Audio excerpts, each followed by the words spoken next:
సమస్యతో బాధపడుతున్నారా? ఇప్పుడు లేజర్ చికిత్సతో ట్రీట్మెంట్ రేంజ్ హాస్పిటల్స్ లో శాశ్వత పరిష్కారం. ఇప్పుడే సంప్రదించండి. నమస్తే, నేను Keshav. Welcome to Suman TV. Pastor Praveen Pagadala మరణ ఉదంతం వెనుక ఉన్న కారణాలన్నీ ఒక స్పష్టత వచ్చేసినట్టేనా? పోలీసులు చెప్పినటువంటి వాదన, దానికి అనుగుణంగా వాళ్ళు తీసుకొచ్చినటువంటి సాక్ష్యాలు. ఇప్పటివరకు ఇది హత్య, అనుమానాస్పద మృతి లేదా ప్రమాదం, ఇలా 3 యాంగిల్స్లో చర్చ నడుస్తూ వచ్చింది. 2-3 మతాల మధ్య చిచ్చు చేసేటువంటి అంశంగా కూడా మారిపోయింది. ఫైనల్గా మినిట్ టు మినిట్ ఆయన ఎక్కడి నుంచి ఎక్కడికి వెళ్ళారో అనేటువంటి డేటాని ట్రాక్ చేసాం. ప్రమాదవశాత్తునే ఆయన మరణించారు అనేటువంటి కన్క్లూజన్ని పోలీసులు ఇస్తున్నారు. ఇది ఎంతవరకు నమ్మవచ్చు? ఈ అంశాన్ని విశ్లేషించేటువంటి ప్రయత్నం చేద్దాం. మనతో పాటు అనలిస్ట్ చంద్ర శ్రీనివాస్ గారు. నమస్కారం. నమస్కారం అండి. ఈ ప్రవీణ్ ఉదంతం, పగడాల ప్రవీణ్ పాస్టర్, సో ఆయన ప్రొఫెషన్గా పాస్టర్ అవన్నీ పక్కన పెట్టేసి చూస్తే ఒక వ్యక్తి మరణం అనేది ఎప్పటికీ every death is a mystery అంటారు. సో ప్రతి చావులో కూడా కూర్చుని మాట్లాడుతూ చనిపోతే కూడా అసలు ఏం జరిగిందో అనే అనుమానం వచ్చేటువంటి పరిస్థితులు ఉంటాయి. కానీ ఇప్పుడు ఈ కేసులో టోటల్ సీన్ అంతా కూడా ఎస్టాబ్లిష్ అయిపోయింది. ఆయన మద్యం సేవించడం, బండి డ్రైవ్ చేయడం, ఈ 2 ప్రధానమైనటువంటి కారణాలు అని అధికారికంగా ఇంకా స్టేట్మెంట్ వస్తుందని చెప్పి అంటున్నారు. ఒక కన్క్లూజన్కి అయితే వచ్చేసారు. ఏంటిది, ఎంతవరకు నమ్మొచ్చు? లేదంటే ఆల్రెడీ ఆయన అనుయాయులు కొంతమంది ముందుగానే ఆరోపించారు. ఇది కేసు అంతా కూడా ఒక ఎస్టాబ్లిష్ చేసే ప్రయత్నం జరుగుతుంది, జరిగిన సంఘటనకు అనుగుణంగానే వాళ్ళు కూడా ఆరోపణలు చేస్తున్నారు. ఇప్పుడు చెప్పినటువంటి మాటలు కానీ, చూపినటువంటి ఆధారాలు కానీ, సీసీ ఫుటేజ్ కానీ ఎంతవరకు నమ్మొచ్చు? చట్టానికి కావాల్సింది ఎవిడెన్సే. అది పోలీసులు కావచ్చు, కోర్టులు కావచ్చు. సరే, ఇకపోతే మత ప్రబోధకుడు పాస్టర్ పగడాల ప్రవీణ్ గారికి ఆయన ఆత్మకి శాంతి కలగాలని మనం కోరుకోవాలి. అదే సమయంలో వాస్తవాలకి ముందుకెళ్తే కనుక ఏ కేసు అయినా సార్, ఒక ఇన్సిడెంట్ జరిగినప్పుడు విచారణ చేయాల్సిన బాధ్యత పోలీసులది. పోలీసుల్ని వాళ్ళ విధిని వాళ్ళు నిర్వర్తించేటట్టు ప్రజలు చేయాలి. ఒక ఇన్సిడెంట్ జరిగినప్పుడు ఇది హత్య అన్నప్పుడు ఏ ఎవిడెన్స్తో మీరు మాట్లాడతారనేది ఆ విమర్శించే వాళ్ళని మతాల మధ్య, కులాల మధ్య విభేదాలు సృష్టించడానికి క్రియేట్ చేస్తున్నారు. అటువంటిప్పుడు 145 కోట్ల దేశ జనాభా, లౌకికానికి అనేక మతాలు, వేలాది మంది మతాలు, కులాలు ఉన్నాయి ఇక్కడ. అటువంటి గొప్ప దేశంలో ఉన్నాం మనం, అన్నదమ్ముల్లాగా ఉంటున్నాం. క్రిస్టియన్ కావచ్చు, ముస్లిమ్స్ కావచ్చు. ఇప్పుడు రంజాన్ పర్వదినం, రంజాన్ శుభాకాంక్షలు చెప్పుకుంటాం. క్రిస్టియన్స్కి మనం పాస్టర్ ఈస్టర్ డే కావచ్చు, క్రిస్మస్ శుభాకాంక్షలు చెప్పుకుంటాం, అన్నదమ్ముల్లాగా ఉంటాం. కానీ కొంతమంది దీన్ని రెచ్చగొట్టే విధంగా అక్కడ చేరి దీన్ని ఇష్యూని పెద్ద చేశారు. అసలు కారణం ఏంటి? శాసన, కార్యనిర్వాహక, న్యాయశాఖలు. ఈ 3 న్యాయశాఖలు ఈ 3 శాఖల కరెక్ట్గా పనిచేయనప్పుడు 4th ఎస్టేట్ అనేది ఎంటర్ కావాలి. ఇప్పుడు ఈ 3 శాఖలు విచారించకుండా, పోస్ట్ మార్టం రిపోర్ట్ రాకముందే, లేకపోతే ఫోరెన్సిక్ ల్యాబ్ రిపోర్ట్ రాకముందే, వాళ్ళు అన్ని రకాల క్లూస్ టీమ్స్ రాకముందే వీళ్ళే దాన్ని వండి వాడ్చి ఇష్టం వచ్చినట్టు ప్రభుత్వాల మీద పెడతాం, కులాల మధ్య, మతాల మధ్య రెచ్చగొట్టే విధంగా తీసుకోవటం ఎంతవరకు సమంజసమో వీళ్ళు మేధావులుగా, విజ్ఞులుగా భావించాలో ఆలోచించుకోవాలి. అంతే కదా సార్?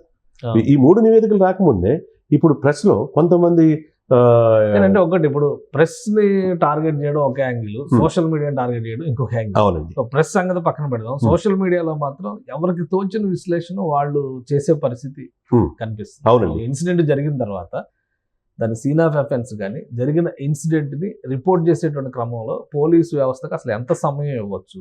ఘటన జరగగానే పోలీసులు ఏమి దివ్యజ్ఞానంతో చూడరు కదా, ఏం జరిగింది, ఎలా జరిగింది అని వెంటనే ఒక రిపోర్ట్ రాయరు కదా. ఉన్న ఆధారాల దాంతోనే బేస్ చేసుకొని ఒక రిపోర్ట్ రాస్తారు. అసలు ఈ కేసులో బయటకు వచ్చి మాట్లాడిన ప్రతి ఒక్కరు పోలీసుల కంటే వీళ్ళు ఎక్కువ అనాలిసిస్ చేశారు. అదే ఇక్కడ ప్రాబ్లం. ఇందులో ఏమన్నా నా పాయింట్ ఏంటంటే, వాళ్ళు ఏమి అనాలిసిస్ చేశారు, ఈయన ఏం మాట్లాడారు, ఇంకొకరు ఎవరు వార్నింగ్లు ఇచ్చారు, ఏం చేశారు, ఇవన్నీ పక్కన పెడతారు. అసలు ఈ ఇన్సిడెంట్ ని ఎంత ఫ్లేరప్ చేయడం వెనకాల ఏదైనా కుట్ర ఉందా, లేదా ఎమోషనలైజ్ అయ్యి ఆయన అనుయాయులో, ఆయన సన్నిహితులో, ఆయన సంబంధించినటువంటి వ్యక్తులు చేశారు అనుకోవడానికి మాత్రమే అవకాశం ఉందా? నేను యాజ్ ఎ లామెన్గా నేను ఏం చెప్తానంటే, నేను కూడా మాస్టర్లో చదువుకున్నాను. The role of the police officer criminal justice system, police వ్యవస్థ మీద రీసెర్చ్ చేశాను ఢిల్లీలో.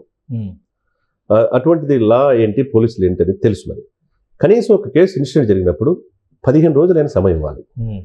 1 రోజు 2 రోజుల్లోనే అక్కడ ఏం జరిగిందనేది, ఇప్పుడు దాదాపు 350 కెమెరాస్ నుంచి, సీసీ కెమెరా నుంచి ఫుటేజ్ చూడడానికి కూడా టైం పట్టింది కదా సార్. దాన్ని అవకాశం ఇవ్వకుండా వ్యవస్థల్ని, ప్రభుత్వాల్ని ఇచ్చేసి చివరికి ఒక అంతర్జాతీయ మతబోధకుడుగా భావించే కేఏ పాల్ అయితే శృతి మించి పిచ్చి పట్టినట్టుగా ఆయన మాట్లాడే తీరు, సనాతన ధర్మం అని చెప్పేసి రెచ్చగొట్టే పవన్ కళ్యాణ్ బాధ్యత అంటాడు. అసలు పవన్ కళ్యాణ్కి ఏమైనా సంబంధం ఉన్నది దీంట్లో? చూడండి, దీన్ని ఆసరాగా తీసుకొని కొంతమంది దీన్ని మతాల మధ్య కులాల మధ్య రెచ్చగొట్టే విధంగా చేయటం తప్పితే దీన్ని ఇప్పుడు ఎక్కడ జరిగింది ఏందనేది ఇప్పటికి వాళ్ళు తీసుకుంటున్నారు కదా, తీసుకునే దగ్గర నివేదిక వచ్చేదాకా ఆగాలి కదా.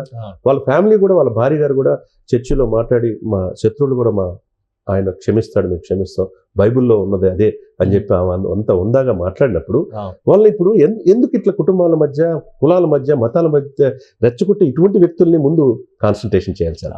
వీళ్ళు ఫేమ్ లో, మీరు అన్నట్టు సోషల్ మీడియాలో ఇప్పుడు ప్రచారకులుగా ముద్రపడేవాళ్ళు, వీళ్ళు ఫేమ్ కోసం మేము మాట్లాడేమన్నా ఇది కోసం. ఇప్పుడు ఒకవేళ ఎవరైనా రెచ్చగొట్టి వీళ్ళ చేత ఈ రెచ్చగొట్టే వ్యాఖ్యానాలు చేస్తే ఒక రకమైన ట్రీట్మెంట్ ఉంటుంది. అవునండి. లేదా వీళ్ళంతటి మీరు అన్నట్టుగా ఫేమ్ కోసం, ఇప్పుడు ఆయన ఎవరో ఒక ఆయన పాస్టర్ అజయ్ అని వచ్చాడు, నెక్స్ట్ నేనే టార్గెట్ అని, మరి ఆయనకున్న ఇన్ఫర్మేషన్ ఏంటో తెలియదు, మీడియా ముందరకు వచ్చి ఆయనకు తోచిన సేల్ ఆయన కూడా ఇంకా చాలా విలక్షణమైన విశ్లేషణలు చేశారు. ఆయన కూడా అసలు ఈ మతం ఏం చెప్తుంది, లేదా మత బోధకుడు ఏం చేయాలి, నియమావళి ఏంటి, అవన్నీ కూడా తర్వాత. బట్ ఇలా మీడియా ముందరకు వచ్చి ఎవరు పడితే వాళ్ళు ఎట్లా పడితే అట్లా మాట్లాడేదాన్ని కంట్రోల్ చేసేదానికి ఆంధ్రాలో పోలీసులు సపోర్ట్ చేయట్లేదు, ప్రభుత్వం సపోర్ట్ చేయట్లేదు, మేము తెలంగాణలో నుంచి రేవంత్ రెడ్డి గారి సహకారం తీసుకున్నాం, ఏదో 2 రాష్ట్రాలు చిచ్చుగా మార్చేటువంటి ప్రయత్నం కూడా జరిగింది. అదే పనిలో కొంతమంది ఉంటారు సార్, వీళ్ళని ఏమంటారంటే ఐడెంటిటీ క్రైసిస్ అంటారు. ఇప్పుడు అంత ఇష్యూ జరిగినప్పుడు మన మీడియాలో అటెన్షన్ మన మీద ఉంటుందన్న ఉద్దేశంతో వీళ్ళు కనపడుతుంటారు. వీళ్ళు సమాజానికి చేసేది కంటే పాపులారిటీ కోసం పరితపించేది ఎక్కువ. ఇప్పుడు పాప అనవసరంగా ఈ ఇన్సిడెంట్ లో ఆయన చూడటానికి వచ్చి 2 పాస్టర్లు రోడ్డు ప్రమాదాలు చనిపోయారు. పాప వాళ్ళ కుటుంబాల కూడా గురించి ఆలోచించుకోవాలి. వాళ్ళ కుటుంబానికి ఇంత రెచ్చగొట్టే వీళ్ళు వాళ్ళ కుటుంబానికి ప్రవీణ్ పాస్టర్ గారు మత బోధకుడిగా మంచి చేశాడు ఈ సమాజానికని, ఆ కుటుంబానికి మేము అండగా ఉంటామని చెప్పి ఒక్కళ్ళన్నా ముందుకు వచ్చారు సార్. ఇక్కడ వీళ్ళకి అండగా ఉండడం వల్ల బిజీగా ఉన్నారు అందరూ, ఎవరికి వాళ్ళు. దారుణం సార్. అంతే కదా. ఇప్పుడు అంటే ఒకటి ఇక్కడ 2 రకాల శక్తులు పనిచేసినట్టుగా అనిపిస్తుంది నాకైతే క్లియర్ గా. సో ఇప్పుడు కేసు ఎస్టాబ్లిష్ అయిపోయింది కాబట్టి లీగల్ ఆస్పెక్ట్ లో కేసు విచారణ జరుగుతుంది. ఈ 2-3 దాదాపు ఒక వారం రోజులు జరిగినటువంటి రాద్ధాంతానికి ఎవరు బాధ్యత వహిస్తారు? చర్యలు ఏమైనా ఉంటాయా, లేదంటే ఇక ఆ ఎపిసోడ్ ముగిసింది కాబట్టి వాళ్ళు వదిలేస్తారా? ప్రభుత్వాలు ఇటువంటి వాళ్ళ పట్ల కఠినంగా వ్యవహరించాలి. ఇంకొకటి తప్పు జరిగితే ఇట్లా రెచ్చగొట్టే వాళ్ళని మాత్రం కంట కనిపెట్టుకుని ఉండాలి. ఇప్పుడు ఏం చెప్తారు వీళ్ళు? సీసీ కెమెరాల నుంచి ఆయన విజయవాడ నుంచి బయలుదేరిన తర్వాత, అది హైదరాబాద్ నుంచి బయలుదేరిన తర్వాత విజయవాడ వెళ్ళినాడు, ఎన్ని గంటలకు వెళ్ళాడు, అక్కడి నుంచి రాజమండ్రి మార్గంలో 2 సార్లు ప్రమాదం జరిగింది. 2 సార్లు కింద పడి దోక్కుపోయి రక్తంతో ఉన్నదని చెప్పన్నారు. సరే, సీసీ కెమెరా దొరికింది, మద్యం తీసుకున్నారు, రకరకాలుగా ఎన్ని ఎవిడెన్స్ చెప్తే అది పోలీసులు నిర్ధారించాలి. అసలు పోలీసులు సఫిషియెంట్ టైం ఇవ్వకుండా వీళ్ళే ట్రాక్ చేస్తారు పోలీసులు. ఇప్పుడు వివేకానంద రెడ్డి గారి హత్య కేసులో ఏం చేశారు? గూగుల్ తో మొత్తం ట్రాక్ చేశారు. ఉన్నారు, ఎవరి నుంచి ఎక్కడి నుంచి ఆదేశాలు వచ్చినాయి, కాంటాక్ట్. ఇప్పుడు అదే పని, ఇప్పుడు ఈయన ఫోన్ తీసుకుంటే కూడా ఈయన ఎవరితో మాట్లాడారు, ఎక్కడికి వెళ్ళారు, ఎందుకు ఆగారు, గూగుల్ పేమెంట్ చేశారు, ఫోన్ పే నుంచి పేమెంట్ చేశారంట మద్యం కొనుగోలుకు సంబంధించి.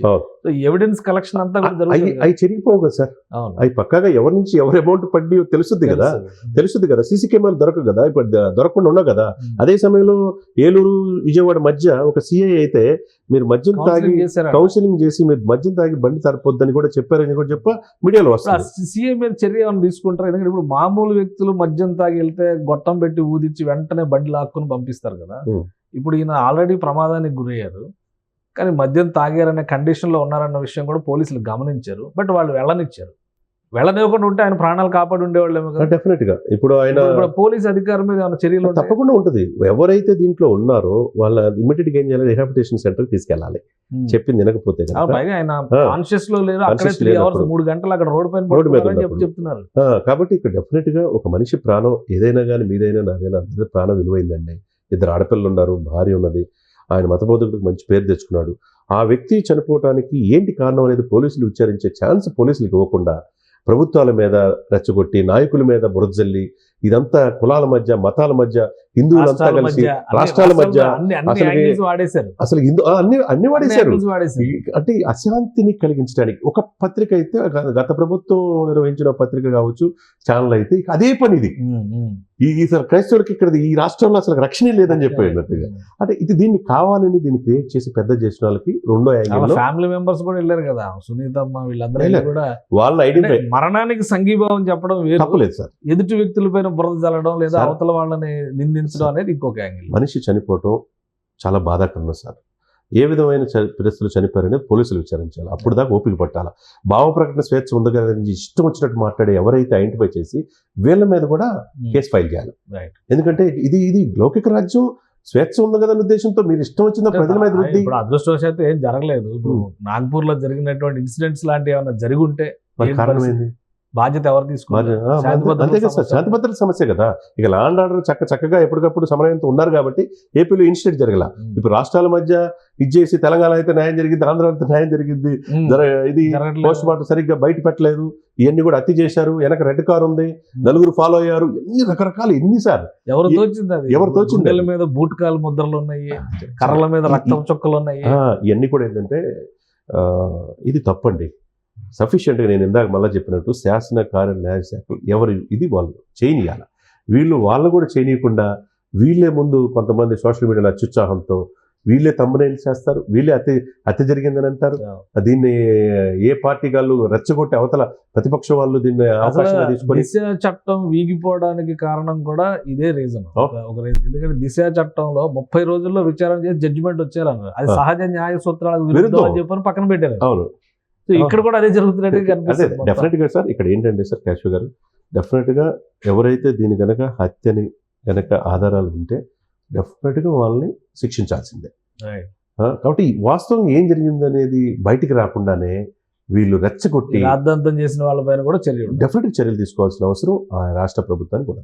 రైట్. థ్యాంక్ యూ శ్రీనివాస్ గారు. ఇది ఒక రెచ్చగొట్టేటువంటి సందర్భం, ఒక మరణం ఎప్పటికీ కూడా బాధాకరమైనదే. కారణాలు ఏంటని తెలుసుకునేటువంటి అవకాశం కూడా ఇవ్వకుండా ఒక రాద్ధాంతాన్ని సృష్టించే ప్రయత్నం జరిగింది. 2 రాష్ట్రాల మధ్య, కొన్ని కులాల మధ్య, 2-3 మతాల మధ్య, దేశవ్యాప్తంగా ఇది ఒక సమస్యగా సృష్టించేటువంటి ప్రయత్నం జరిగింది. దీని వెనక ఎవరున్నారు ఏంటి? ఒకవైపు పాస్టర్ మరణం పైన విచారణ జరుగుతూనే ఇంకోవైపు దీని కారణాలను కూడా విశ్లేషించాల్సినటువంటి అవసరం ఉంది. ఇలాంటి సంఘటనలు కనుక భవిష్యత్తులో కొనసాగితే నాగపూర్లో ఒక ఉదాహరణ చూసాం. ఆ తరహాలో శాంతి భద్రతల సమస్యలు పెచ్చిమీరేటువంటి ప్రమాదం కూడా ఉంది. కాబట్టి దీనిపైన విచారణ జరగాల్సిన అవసరం ఉందని చంద్ర శ్రీనివాస్ గారు విశ్లేషిస్తున్నారు. ఇది special discussion. Keep watching. Suman టీవీలో మీ పర్సనల్ అండ్ బిజినెస్ ప్రమోషన్స్ కోసం కింది నెంబర్కి కాంటాక్ట్ చేయండి.